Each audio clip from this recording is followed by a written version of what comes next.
Today we'll give you some good tips if you ever need to come out to your friends and family that you're a vampire, if that's ever been an issue.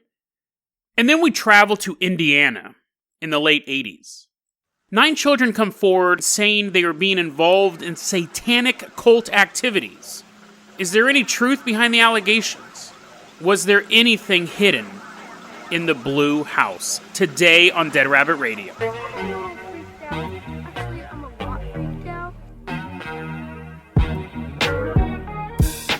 Hey everyone, welcome back to another episode of Dead Rabbit Radio. I'm your host, Jason Carpenter. I'm having a great day. I hope you guys are having a great day too. We got a lot to cover today, a ton. So we're going to go ahead and get started. First off, I want to give a shout out to our newest Patreon, Bryce Dawson. Thank you so much for supporting the show. Really helps out a lot. You're going to be our captain this episode.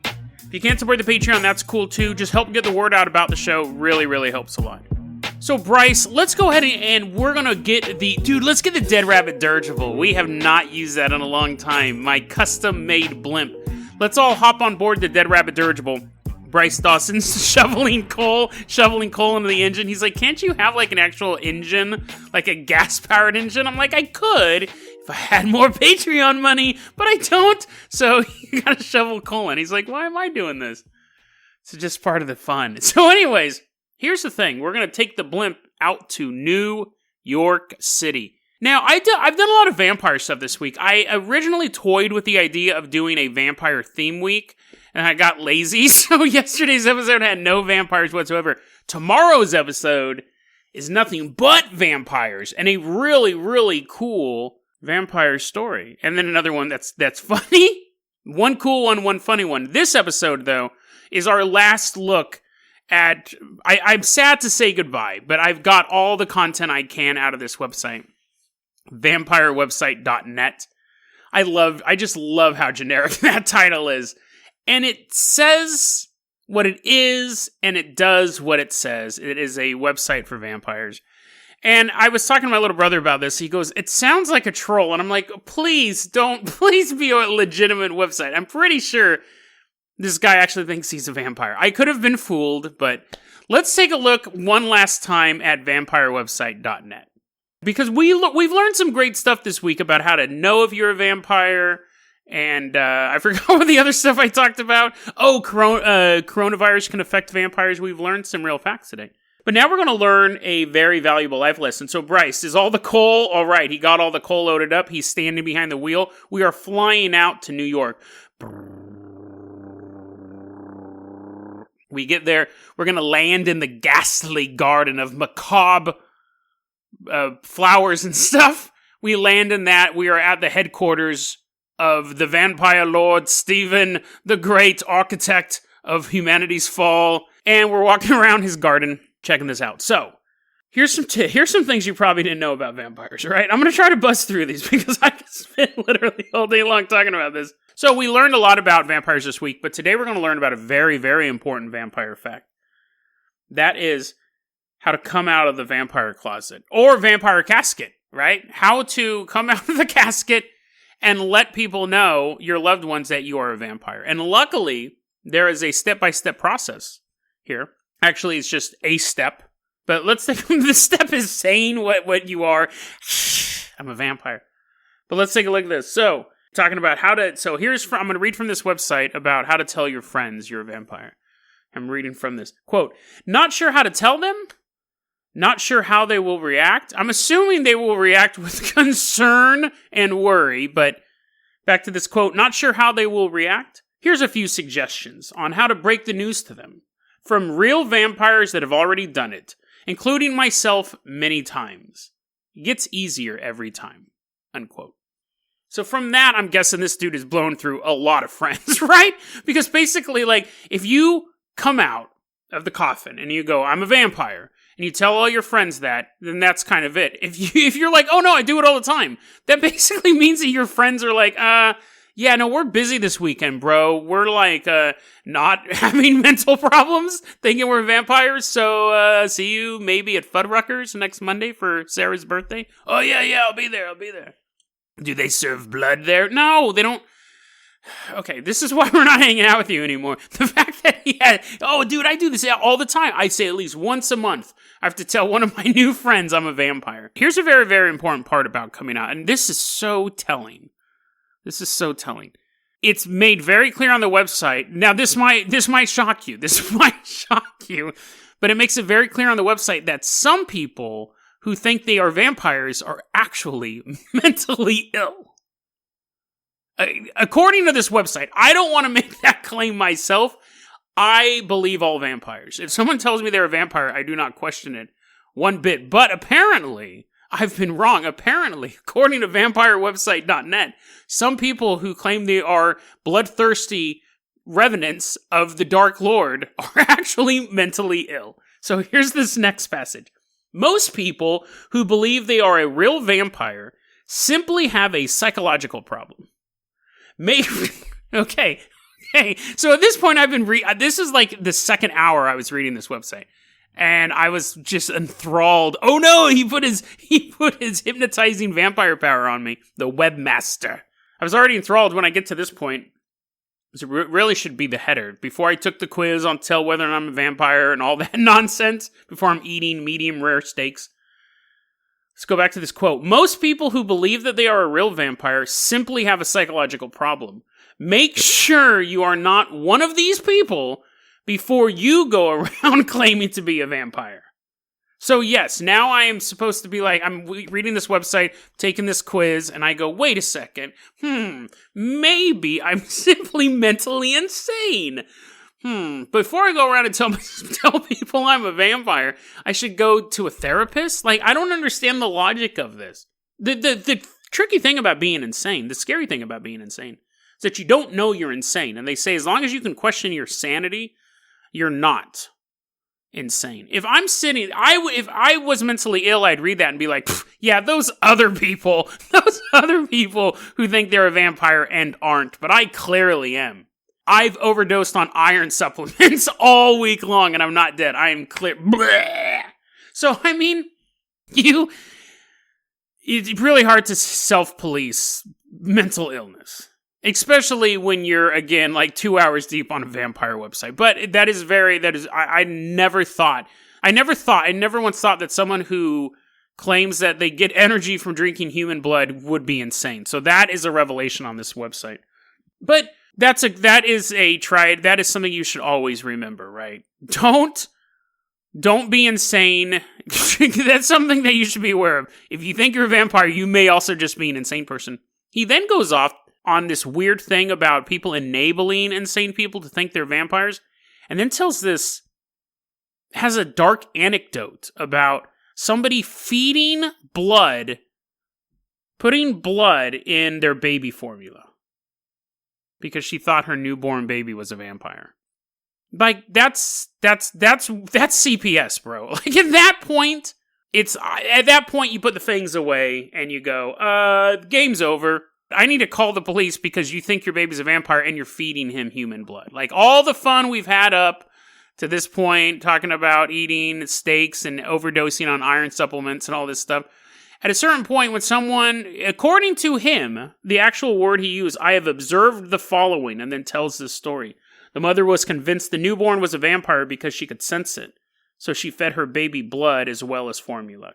But let's not leave vampirewebsite.net. Let's not say goodbye to them without visiting one more page. Now, when I read this page, I highlighted a couple things and I have not read it since. So your mileage may vary on how funny this is, but they have a page of vampire jokes. Now, I have to say this. Have you ever hung out with someone from the military? And they were cool. I'm not knocking them. I'm not like, what? You're lame, dude. You fought for our freedoms? Boo. No, hanging out with people from the military is fine. Have you ever hung out with two people from the military? Have you ever hung out with two people who both work at the same job and you don't work there? Because give it a moment and they start telling jokes that aren't funny. Because you're not part of the subculture, right? So, I've hung out with a lot of military people, and the second you get another one into the room, you're just like, ugh. I'm also the same way with sports, because I don't follow sports, and a lot of times when I'm hanging out with people, someone like, hey, did you see the 49ers were playing against the Applejacks or whatever, and then you're just like, So anyways, let's look at some vampire jokes. I'm not a vampire, you're not a vampire. Aren't you curious to see what other vampires find funny? Check these out. Here we go. This is not for kids. These are real vampire jokes. These are jokes vampires tell each other in between hunting us mere Homo sapiens. They're up on rooftops looking down. Hey, by the way, and they start telling this joke. So here's a joke. We're going to start you off simple. How many vampires does it take to change a light bulb? 0. None of them need it.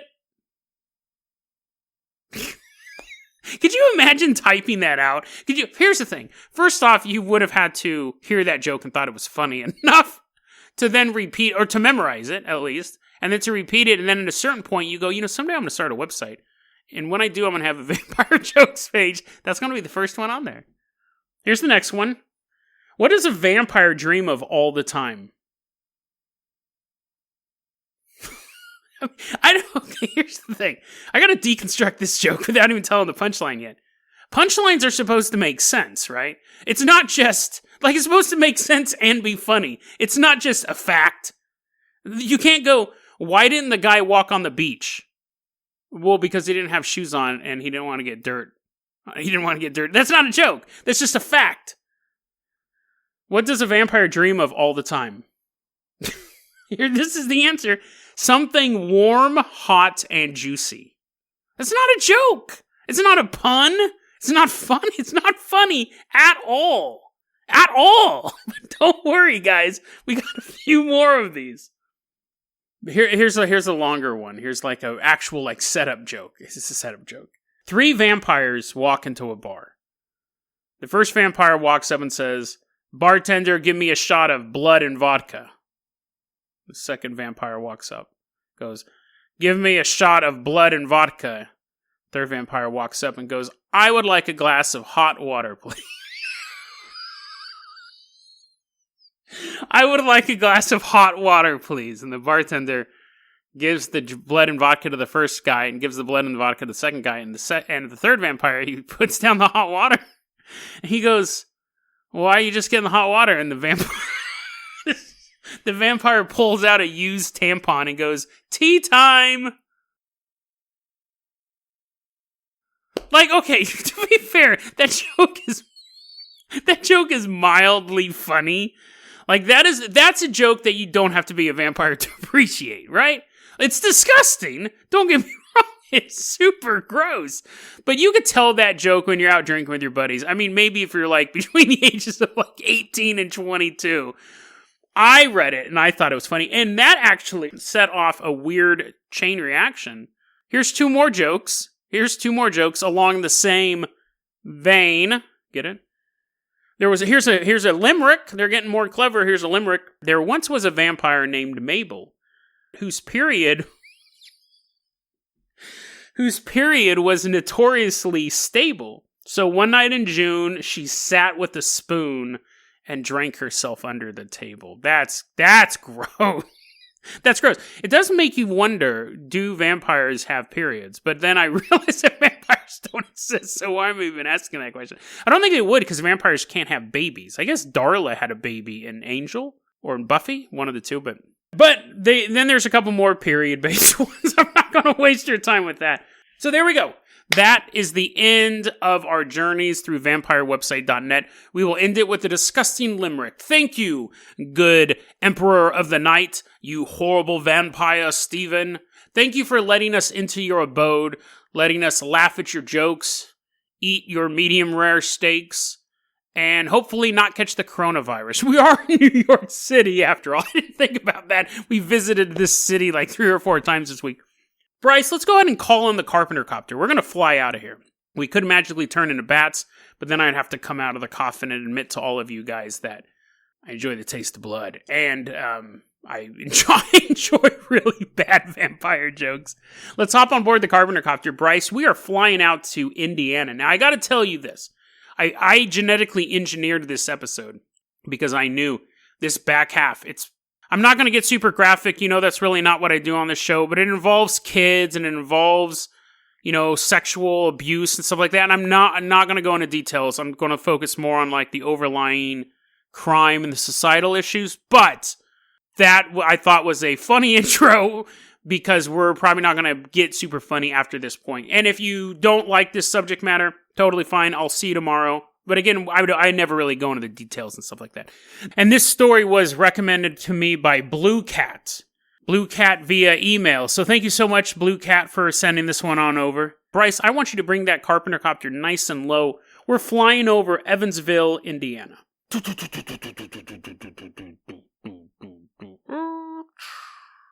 We're jumping out. We all take off our Dracula capes that we got at vampirewebsite.net store. You can buy your own Dracula cape. We're walking around. The year is 1989. And at this time, you had these kids come forward and start talking about the Blue House. Now, the Satanic Panic is something that happened throughout the United States, and I believe it happened in Britain too. Mostly in the early 80s, but it did carry on. And it was this idea that there was a cult group that was taking kids and ritually abusing them and getting away with it. And you saw these cases all over the United States. And the FBI did this big investigation. I haven't had time to look at it. I know a lot of you guys are going to say, read it. I haven't had time to look at it. The FBI did this big case called The Finders, where they were looking into it. They recently revealed that. So it's just a very large document to look through. But really the overwhelming consensus was, it was all made up. There was actually no ritual satanic molestation of children. And that's why it's called the Satanic Panic. That's kind of been the thing. But let's take a look at this case in particular, because this is an odd one. 1989, you had these 9 kids come forward, and they were working with a group called SLAM, Society's League Against Molestation, which, that's a dope name, right? That's a pretty dope name. But it was run by the Donagers. It was a couple, Rick and his wife. I forgot to write down her name. I'm sorry. But anyways, they were running this organization, and they were talking to these kids. Parents were bringing the kids forward. It was this huge thing, and the kids were saying that it was school administrators would take them from school to the Blue House, where they would perform these rituals. Now, 1989 was way after the main Satanic Panic. That was much earlier. That was like in the early 80s. So you had this kind of pop up, and it was a pretty big news story. It's interesting. So the way that this plays out is that for 2 years, the police are investigating this thing. They're talking to the kids, talking to the parents, talking to the school administrators. They're doing all of this legwork. And after 2 years, no charges are filed. It was all just this thing in the kids' heads. They were being led by SLAM. They were being led to admit stuff that isn't true. The Blue House just sitting there. Totally innocent house. 2 years, case closed. Now, people get accused of stuff that they didn't do. That definitely happens.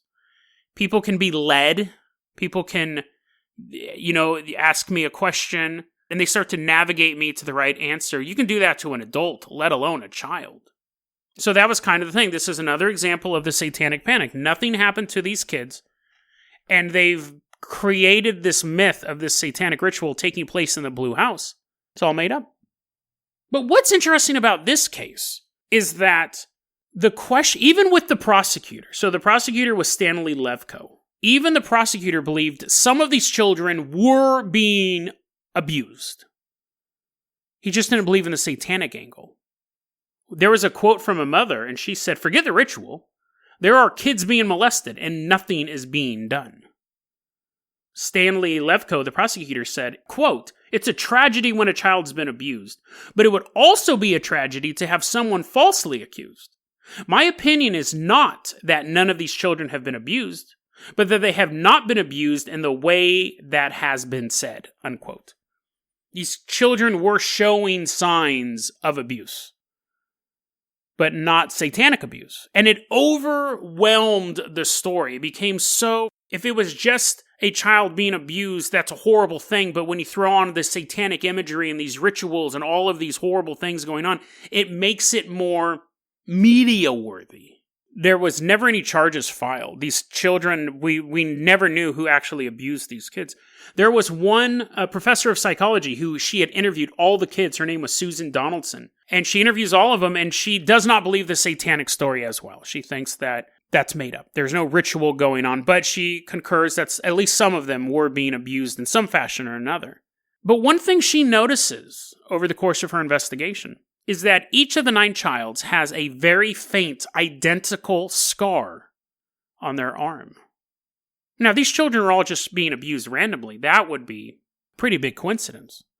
Some of these children were siblings, but some of the children did not interact with the other children outside of a classroom environment. So that made people go, their kids aren't friends. They know each other, but it would be hard to create this story. And then other people would go, well, that's just slam. Or the parents telling them the story that they want to hear. Here's an interesting quote from the Courier, the newspaper. Our assessment on this page, and it's talking about this article that they're writing about what's going on.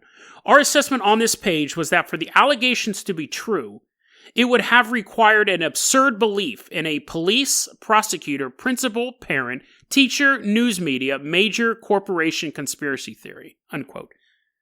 But the thing is that's not true. You wouldn't need you wouldn't need a few of those factors. You would need to have the media, you would need to have the police, you would probably need to have, and again, you don't need to have every member of the media, every member of the police.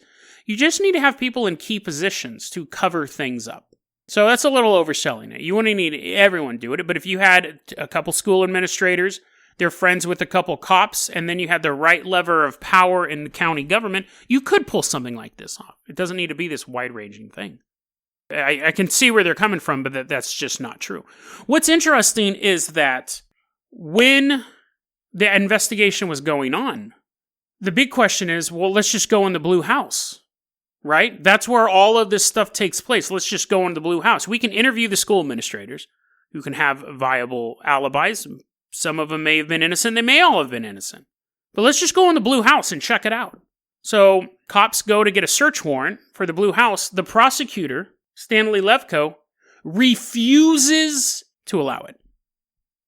He refused to sign off on a search warrant for the Blue House. That's nuts. I get it, you not wanting to falsely accuse people, even though prosecutors, listen, man, prosecutors is just the job, right? You get an assignment, you got to prosecute this dude. You may not even think he's that guilty, but you do your job to get him thrown. Prosecutors, that's what they do. They hope everyone's guilty. Just like police, when they arrest you, they hope that you're guilty. They hope they didn't mess up. They're just doing their job. So I get it. Him saying, well, I don't really want to falsely accuse people. But then police give him a request to get a search warrant. He refuses on the Fourth Amendment. They go, it's unreasonable search and seizure. We have no reason to search that house. I will not sign off on a search warrant. This is, again, according to the Courier. So I don't want to get... Allegedly, this is according to the Courier that's what happened. Here's the actual quote from the article. Throughout much of the investigation, Levko refused to sign a search warrant for the Blue House, citing the Fourth Amendment right against unreasonable search and seizure, insisting that there was no cause for a search.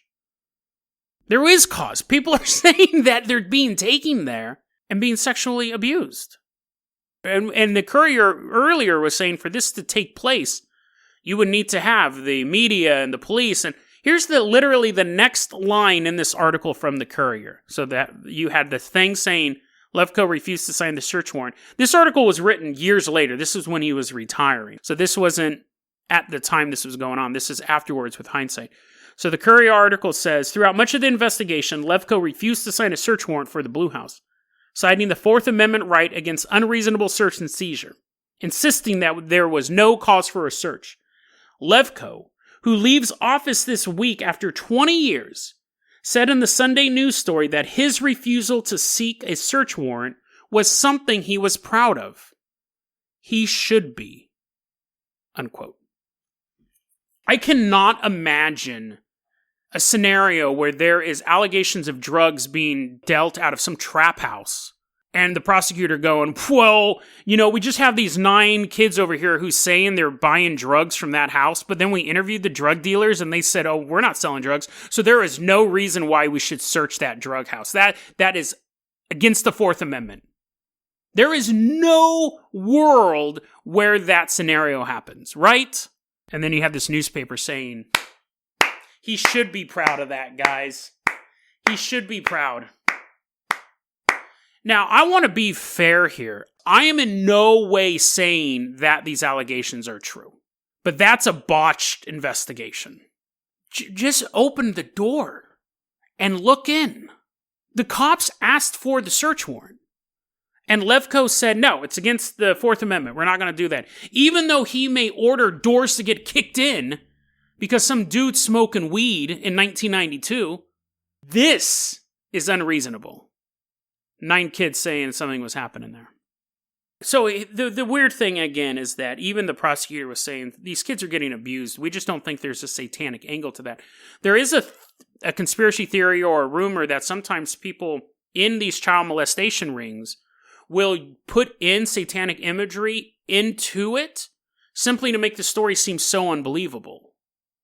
So it will make law enforcement and media go, oh, the kid's probably just making it up. What do you mean there was like a bunch of donkey heads running around and stuff like that? It sounds made up. Or they could just be into that, right? You could have some sicko. You're obviously mentally disturbed if you're doing that to anybody. If you're abusing anybody, you're mentally disturbed. So what does it matter if there's a bloody pentagram on the wall, right? You're not going to be like, that is a road too far. That iconography, no, black, that's gross. I'm just going to do this disgusting thing. And we see that like serial killers will have that imagery. I don't know why it's always just considered so weird when kids do it. My personal belief in the satanic panic overall is I think some of it was authentic. I think there are child molesters back then and today that use that imagery because they're into that imagery and they're into being disgusting human beings, barely even qualifying for human beings. But to this day, the Blue House still stands in Indiana. It's just kind of sitting there.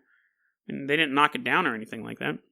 People still walk by it and they whisper about it. And everyone in town knows what house it is. I don't know if it's still blue, honestly. But that's kind of irrelevant at this point. Those kids, something happened to those kids. And that little story in that town just kind of disappeared. And it's possible that if the prosecutor had done his job and they went through, it'd be a totally normal house and nothing in it. But to not go in it does look like a conspiracy. It does look like the media, police, prosecutor, school administrator conspiracy that the newspaper was pointing out. But you know what the sad thing is that it almost doesn't matter at this point. Because we had these stories of these groups operating here and there, little preschool in California, or this group in Indiana, or that you could have this place over here and this place over here. It doesn't even really matter. I got an email the other day from Scott. Thank you, Scott, for your email. Perfect timing, too. Talking about the Nth Room. The Nth Room, South Korea. Some disgusting, again, barely human person started a thing on Telegram, which is an app. And they had numbered rooms. Room number 1, room number 2. Room number 1 would have girls stripping. You'd pay money for it. You'd see some girls take their clothes off. This is 100% true. The trials are going on right now over in South Korea. This happened like 2019, 2020. First room, it sounds dystopian. It sounds like something you'd see in like a late 90s horror movie starring Ashley Judd. First room, you'd see just girls taking their clothes off. Second room, it'd be a little more hardcore. But the Nth Room, which is infinity, Nth Room, is women being raped. Not your controversial Pornhub video that may or may not be consensual. No, women getting raped. Young girls getting raped. You were having to pay tons of money to access the Nth Room. Some of the rumors were that if you paid enough money, you could be the one who does it. These were women who were being raped. Someone reported it. Someone actually called 911. Apparently, this website was beginning to become very popular in male-oriented communities in South Korea. Someone actually reported to the police. The police didn't believe it. They didn't believe the Nth Room existed. See, all the pornography was normal. Room 1 be normal, quote-unquote normal pornography. But anyways, for women masturbating, taking their clothes off, it goes up and up and up. Eventually, you get to the Nth Room, and they were doing they were doing horrible things to these women. There was a rumor that some of the videos involved snuff, which that I don't know about. That one, again, is maybe pushing, now it may be coming like an Ashley Judd 1990s movie, but definitely the rape videos are out there. And they would get young girls and they'd tell them they could be models, and then they would take a couple naked photos, and then they'd blackmail the women, and then the next thing you know, you picked up this 14-year-old girl at the mall to do a couple glamour shots, and now she's being raped by 3 guys. Like, it's truly chilling, inhuman stuff. And one of the things that came out was that as this was going on, you had people, one of the trending topics on Telegram was how to cancel Telegram or how to quit Telegram. It was in the top 5 results for this time period.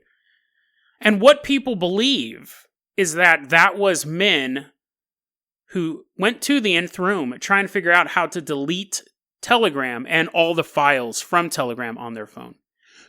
This is a conspiracy theory, but the idea is that so many people were Googling how to delete Telegram that it became the 5th largest trending topic. And Telegram is a huge app. That's how many men they believe were accessing this. Some of the people behind it have been arrested, and South Korea is changing its law so these people can be identified. In South Korea, normally, you get arrested, they don't give your real name, people are demanding the names of these monsters. If you were using it, you will be exposed. If you were behind it making money off it, you will be exposed. But it's already splintered off into other groups. They caught one guy who created it, but the other guy is doing something else.